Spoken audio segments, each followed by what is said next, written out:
السلام علیکم، دس از سفیر خان۔ امید ہے کہ سب خیریت سے ہوں گے۔ آج کا ہمارا ٹاپک بہت زیادہ امپورٹنٹ ہے، جس کو ہم کلاسیکل پوئٹری یا کلاسک پوئٹری کے نام سے جانتے ہیں۔ تو یہ اصل میں کیا ہے، ہم اس ویڈیو میں جانیں گے۔ شروع کرتے ہیں۔ تو اصل میں ہمارے پاس دو طرح کی پوئٹری ہے، اگر ہم اس کے شیپ کو دیکھیں، اس کے سٹائل کو دیکھیں۔ ایک ہمارے پاس کلاسیکل پوئٹری ہے اور دوسرا ماڈرن پوئٹری ہے۔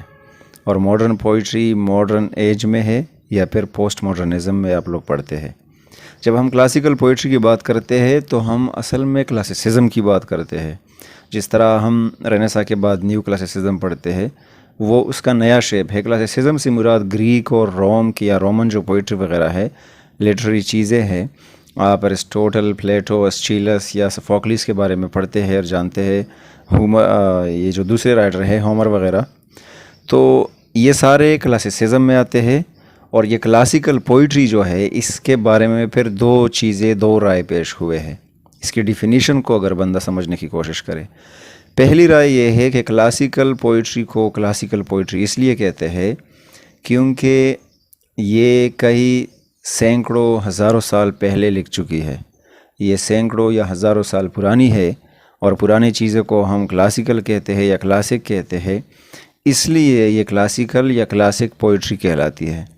دوسری رائے اس کے بارے میں یہ ہے، دوسرے جو لوگ ہیں وہ یہ سمجھتے ہیں کہ ان لوگوں کا جو سٹائل ہے، کلاسیکل یا کلاسک رائٹرز، وہ ماڈرن زمانے میں بھی پائے جاتے ہیں، یا ان لوگوں کے جو پوئمز ہیں وہ کلاسیسزم سے ملتے ہیں۔ اور کلاسیسزم میں نے کہا کہ یہ ریفر کرتا ہے اینشنٹ گریک کو، پرانے گریک کو، آج کل کے نہیں، اور رومن کو، جو پوئمز لکھے جاتے تھے اور جو بہت زیادہ اچیومنٹ کے حامل قرار دیے جاتے ہیں، اور اس کا جو ایکسلنس ہے، اس کا لیول آف ایکسلنس ہے، وہ بھی بہت زیادہ بڑا ہے۔ لوگ اسے بہت زیادہ اپنے آنکھوں پہ رکھتے ہیں سجا کے، مطلب اسے بہت پسند کرتے ہیں۔ جو ہومر وغیرہ، ایلیٹ وغیرہ، اوڈیسی، یہ ساری چیزیں آپ لوگ پڑھتے ہیں، آپ لوگوں نے نیم سنے ہوں گے۔ تو پوری ہسٹری میں ان کو بہت معزز مانا جاتا ہے۔ اس لیے جب بھی کوئی رائٹر اس سٹائل کو اپنا کے لکھے گا، فار ایگزامپل میں ایک پوئٹ ہوں اور آج کل کنٹمپریری ایج میں لکھ رہا ہوں، لیکن میرا جو سٹائل ہے ان لوگوں کی طرح ہے، تو میرے جو پوئمز ہیں وہ کلاسک یا کلاسیکل پوئمز مانے جائیں گے۔ اب کلاسیکل پوئمز جو ہے، اس کی ڈیفینیشن اگر ہم کریں تو یہ اس طرح ہوگا۔ اب بات آپ لوگوں کو کلیئر ہوگی کہ کلاسیکل پوئٹری اصل میں کیا ہے۔ وہ پرانی والی ہے جو سینکڑوں سال پرانی ہو، یا اس کا جو سٹائل ہے وہ ضروری ہے۔ تو کلاسیکل پوئمز جو ہے وہ اکثر تقریباً کمبینیشن ہوتا ہے ان میں تھاٹ کا اور پیشن کا۔ جب آپ کوئی چیز سوچتے ہیں اور آپ اس چیز کے بارے میں پیشنیٹ بھی ہے، پسند بھی کرتے ہیں، ریلیجن کو آپ لے لیں، اپنے نیشن کو لے لیں، نیشنلٹی کو لے لیں، اس کے بارے میں آپ سوچتے ہیں اور پیشنیٹ ہے آپ اس کے بارے میں، تو جب آپ اس کے بارے میں لکھتے ہیں، ان دونوں کو کمبینیشن کر کے دونوں کا، تو تب یہ جو چیز آپ لکھتے ہیں یہ کلاسیکل ماسٹر پیس یا کلاسیکل پیس کہلائے گا۔ ایموشنز جو ہے اس کو انٹلیکچول سٹینڈ پوائنٹ سے انالائز کیا جاتا ہے۔ آپ جو فیل کرتے ہیں وہ ایک ماسٹری طریقے سے، ایک انٹلیکچول، ایک ہوشیار طریقے سے اس کو جج کیا جاتا ہے۔ یہ ایسی پوئمز نہیں ہوتی کہ آپ ایموشنل ہو کے کسی لڑکی کے بارے میں لکھیں یا اپنی محبت کے بارے میں لکھیں۔ اس میں انٹلیکچولیٹی ہوگی، اس میں میچورٹی ہوگی، اور اس میں جو پیشن ہے اس کو بیلنس کیا جائے گا ریزننگ کے ساتھ اور ریشنلائزیشن کے ساتھ۔ آپ جس چیز کے بارے میں پیشنیٹ ہے وہ ریزنز یا لاجک وغیرہ یا ریشنلٹیز وغیرہ کو اپناتی ہے، اس کے ساتھ برابری کرتی ہے، کیا اس کی طرح ہے یا اس میں ریزنز وغیرہ پائے جاتے ہیں یا نہیں۔ آپ بغیر کسی وجہ کے کسی چیز کو پسند کرتے ہیں تو پھر آپ ایک کلاسیکل پوئم نہیں لکھ رہے۔ اگر آپ ایک کلاسیکل پوئٹ کہلائیں گے یا کلاسک، تو آپ میں پیشن ہوگا اور تھاٹ ہوگا، آپ میچور لکھیں گے، انٹلیکچول لکھیں گے۔ آگے میں ایگزامپل سے یہ کلیئر کر دوں گا۔ اس ڈیفینیشن سے ہمیں پتہ چلا کہ یہ ایج تو وہ جو ہے الگ چیز ہے کہ وہ کلاسیسزم جو ہے، لیکن اگر رینیسا کے بعد نیو کلاسیسزم میں یا پھر رومانٹک ایج میں، وکٹورین میں یا ماڈرن پوسٹ ماڈرن میں بھی اگر کوئی لکھ رہا ہے اور اس کا سٹائل یا اس کا جو طریقہ ہے وہ پیشن اور تھاٹ کی بنیاد پہ ہے، تو وہ ایک کلاسیکل رائٹر ہے۔ اس کی جو رائٹنگ ہے وہ کلاسک یا کلاسیکل پوئمز یا دوسرے لٹریری پیسز کہلائیں گے۔ ان کے جو کریکٹرسٹک ہے، سب سے پہلا ان لوگوں کا جو کنسنٹریشن ہوگا وہ ایک آئیڈیا پہ یا پھر ایک پوائنٹ پہ ہوگا، لیکن وہ ایک آرگومنٹ ہوگا، اس میں ایک مناظرہ ہوگا، وہ کسی چیز پہ بحث کریں گے، تب ہی یہ لوگ کوئی لٹریری پیس لکھتے ہیں۔ اس میں آپ کو عقل و دانش سے مہیا کیا جائیں گا، پرووائڈ کیا جائے گا، وہ ساری چیزیں آپ کو پرووائڈ کیے جائیں گے، وہ آپ کو ایک عقلی چیز دیں گے کہ آپ اس سے کچھ سیکھیں۔ جس طرح ہم نے نیو کلاسیسزم میں ڈائیڈکٹسزم پڑھا ہے، وہ آپ کو ایز اے ٹیچر پڑھائیں گے، اور آپ ایز اے اسٹوڈنٹ وہ آپ کو مانتے ہیں کہ آپ ایک اسٹوڈنٹ ہے، ریڈر جو ہے۔ تو سب سے پہلا پوائنٹ، وہ ایک پوائنٹ یا آئیڈیا پہ بات کرتے ہیں، اس پہ آرگومنٹ کرتے ہیں۔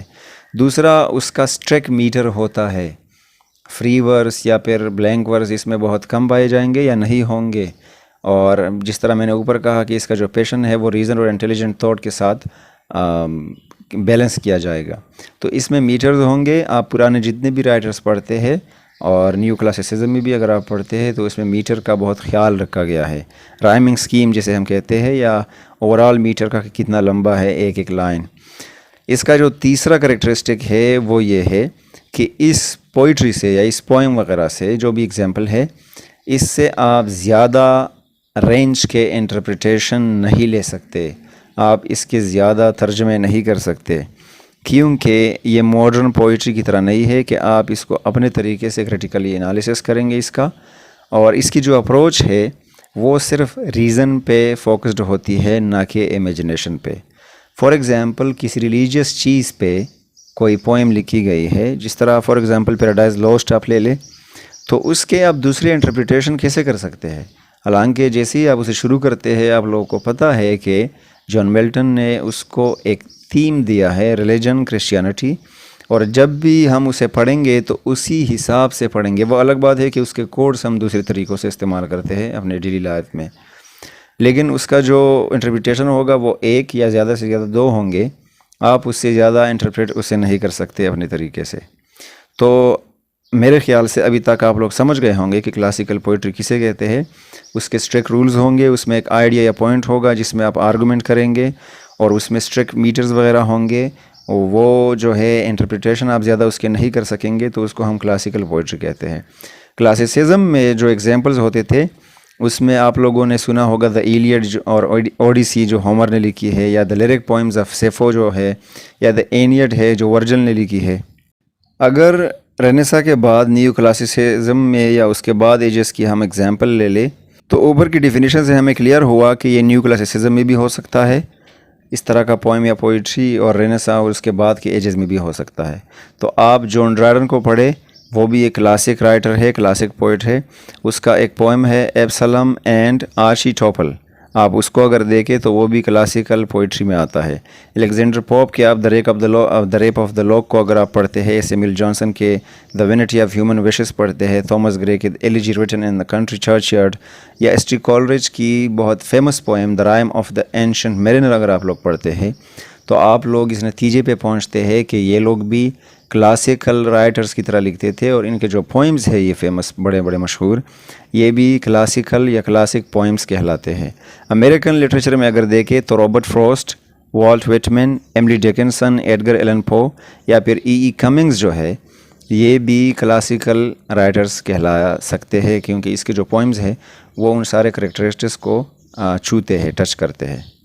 سو آئی ہوپ کہ آپ لوگ کلاسیکل پوئٹری کو سمجھ گئے ہوں گے۔ اگلی ویڈیو تک اپنا بہت سارا خیال رکھے۔ Thank you very much.